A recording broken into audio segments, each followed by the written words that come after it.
అందరికి యేసునామములో వందనాలు. చూస్తున్నా కదా శ్రీశైలం డ్యాము నా గిన్నె నిండి పొర్లుచున్నది. నా గిన్నె నిండి ఎవరు చెప్పారు? దావీదు చెప్పాడు. ఈ డ్యాము ద్వారా ఆంధ్ర తెలంగాణకు పంటలకి నీళ్లు, కరెంటు ఉత్పత్తి, ఇంత నీళ్ళు రావటం వలన అలాగనే దావీదు అంటున్నాడు, నా గిన్నె నిండి పొర్లుచున్నది. దేవునికి స్తోత్రం. హల్లెలూయా. అపోస్తలుల కార్యం 13:22 ఏముంటుంది? అతను ఇష్టానుసారులు, తర్వాత అతన్ని తొలగించి దావీదుని వాళ్ళకి రాజుగా నియమించను. అతని ఇష్టానుసారుడు, నా ఉద్దేశం నెరవేర్చేవాడు.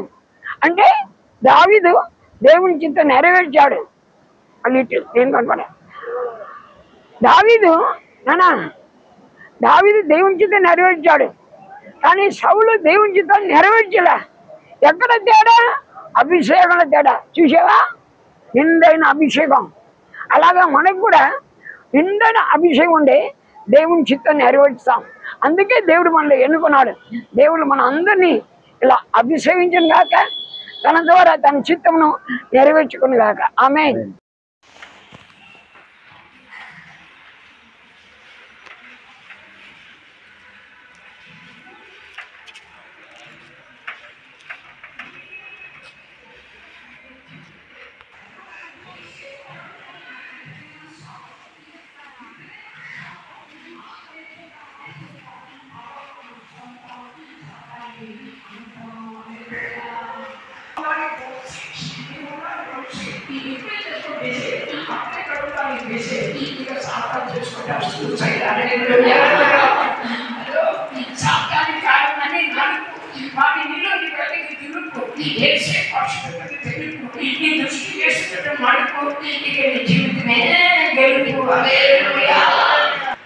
దేవుడు మనము ఎందుకు పిలిచాడు?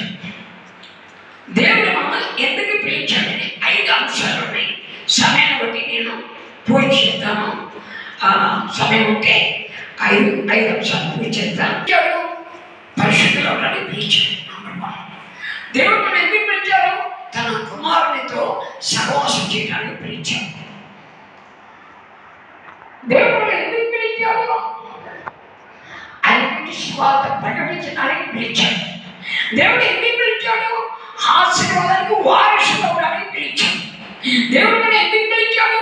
నిత్య జీవనం స్వతంత్రించుకోవడానికి పిలిచాడు. ఆమేన్. హల్లెలూయా. సత్యం చదవండి, చదివారు సత్యం చదవండి. మొదటి వ్యక్తి 1:9. ఇంకా ఆశ కావాలని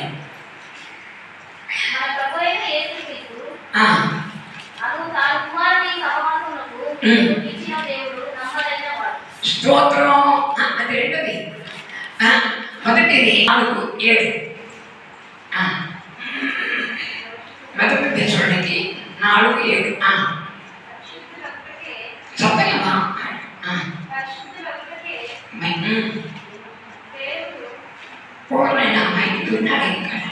చూసినట్టే ఆ 3వ వచనంలో వారంటారు, సైనికులకు అధిపతి యెహోవా పరిశుద్ధుడు పరిశుద్ధుడు పరిశుద్ధుని దూతలు శరాపులు కెరూబులు ఆరాధిస్తున్నారు. దేవునికి స్తోత్రం. కాండం 19:2.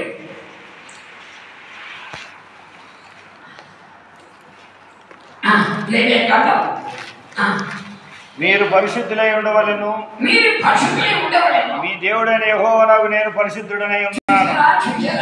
మీరు ఎలా ఉండాలి? పరిశుద్ధులై ఉండాలి. ఎందుకు? మీ దేవుడైన యెహోవా పరిశుద్ధుడు. దేవుడి పరిశుద్ధత మాట బైబిల్లో ఉంది, కానీ ఏ గ్రంథాల్లో లేదు. ఏ దేవుడికి పరిశుద్ధత పేరు లేదు.